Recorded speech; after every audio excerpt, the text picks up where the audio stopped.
Hey guys, welcome to Tyson's Fitness Tips Podcast. If you want to lose weight, increase your energy, improve your health and fitness, and look your best, then you have come to the right place. My name is Tyson Brown. I'm a personal trainer, and my job is to help you transform your body by sharing with you the most up-to-date information on health and fitness. I'm going to distill it all down for you into bite-sized actionable steps that you can take immediately to see results quickly. Now, every Tuesday and Thursday, you can expect a brand new episode, which will be a mixture of interviews with top experts from around the world in the fitness space, and as well as solo episodes from myself, sharing with you exactly what action steps you need to take to transform your health, your body, and your life. It can save you a lot of time and a lot of energy. So, let's get into the show.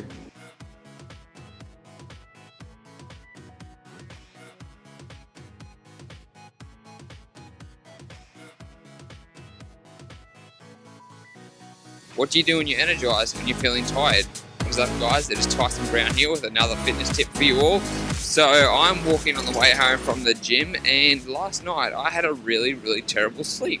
And so what I thought I would do is I would share with you guys what happens when I actually feel tired and what I do to try and energize myself during the day, because there are certain things you can do to give yourself more energy naturally so that you do feel awake, you feel alert, and you actually feel like you still get a productive fit day.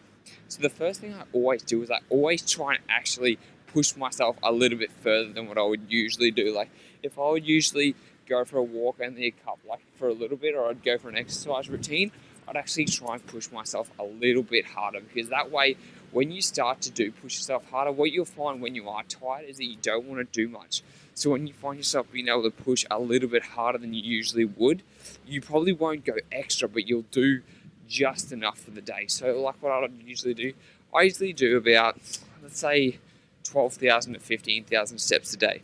I'll really push myself to go and be active and to walk a little bit more to get myself moving, because when you move more, movement creates energy. So when you're moving more, you're actually fueling your body to feel better, because when you stop moving, it just goes in like a vicious cycle. When you stop moving, that's when you don't have energy. But when you are moving, your body goes, okay, I need to start producing energy because I'm moving around all the day. So the first thing is just to get yourself moving.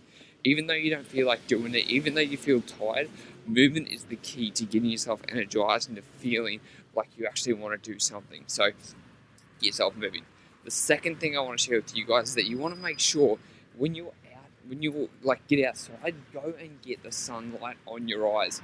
You want to get that sunlight on your eyes for about 5 to 10 minutes in the morning to signal to your body to say that it's daytime, because you've been having an upset sleep. But if you get out there and you set the sunlight on your eyes, that actually sets the circadian rhythms, which means it's going to tell your body, okay, wake up, it's alert, it's time to feel awake, it's time to get good. And so that way you're actually setting yourself up to be more energized. So just go and sit outside in the sun. Now this actually works for the third thing, and that is to drink a cup of coffee. Now, most people would go for this, but it's not over-consuming coffee. So I know you're usually feeling tired most in the morning. That's when you have your coffee, and then you want to avoid it for the rest of the day. So if you usually have 2 or 3, you want to avoid that just for the day that you're feeling tired. So that way, towards the end of the day, you're feeling more tired than usual, okay? Because if you drink a coffee in the afternoon, then you're probably not going to feel as tired. Then you'll probably stay up longer at night time, and it'll go on a vicious cycle. But if you say, okay, I've had a bad night's sleep, I'll limit myself to having 1 coffee, and then for the rest of the day I'm not going to have any coffee. I might have a decaf, or I might just have a green tea or something with less caffeine. Then by the end of the day, when you're actually feeling tired, you're going to fall asleep, you're going to have a better night's sleep, and then you're going to wake up the next day feeling refreshed. So it's really easy for you guys to implement if you start getting that morning sunlight, if you start moving a little bit more, because movement is the key. It makes you feel good. And as much as you don't want to do it, the more you move, the more energy you're going to have. I promise you that. And make sure that you do actually, as opposed to just moving, also make sure you're exercising. So when you get up and you go exercise, even if it's just for an hour, you feel so much more fresher. You feel so much more alert. A lot of my clients are always like, oh, Tyson, I feel so much better after I had this exercise. Like, they might come to me, they might feel low, they might not be feeling 100%. They don't have a lot of energy, and then afterwards they're like, oh, I just feel so much better after that. So go in, even, don't push yourself hard, just get in there, do some movement for an hour, do push some weights out, and you're going to be feeling so much better. You can probably even go and do a weight session outside if you want, but doing all of those things are going to help you with just the tiredness in general, but also the next day for you to feel fresh too. So it's not just about today, you've got to set yourself up for the future. Now I want to share with you guys a couple of things you want to avoid. Now when you want to avoid, number one is sugar. You're going to be craving sugar when you're sleep deprived and when you're feeling tired. But if you are, that's going to be the biggest problem, because we always tend to overconsume more food when we're tired because the body wants energy. And the easiest way the body gets energy is through sugar and fat. And sugar is abundant everywhere, so you're going to be craving more sugary sweet food. So set yourself up for success and eliminate sugar and stuff from your cupboard when you get home for these times that actually do come up and your willpower is low. You're not going to have to try and fight the willpower because you're not going to have any sugar there. That's a really big key tip, like major key, guys. Like if you really want to make sure that you're not going to put on the excess weight and stuff like that, it's get that sugary shit out of your house as soon as possible. Sorry about the language. Another thing you want to avoid is, like I said before, sitting down. The less active you are, the more you're going to feel tired. You're going to feel lethargic. You're not going to want to do anything. So make sure you get out, get up, get moving, walking around. If you avoid the sugar, you avoid sitting down, you're going to have more energy during the day. And like I said, avoid the afternoon caffeine. You do not need it. Have a decaf. If it's like a habit for you more than anything, have a decaf or something along those lines, so it's not going to keep you up for longer and then throw you in that vicious cycle. So they're the tips, guys.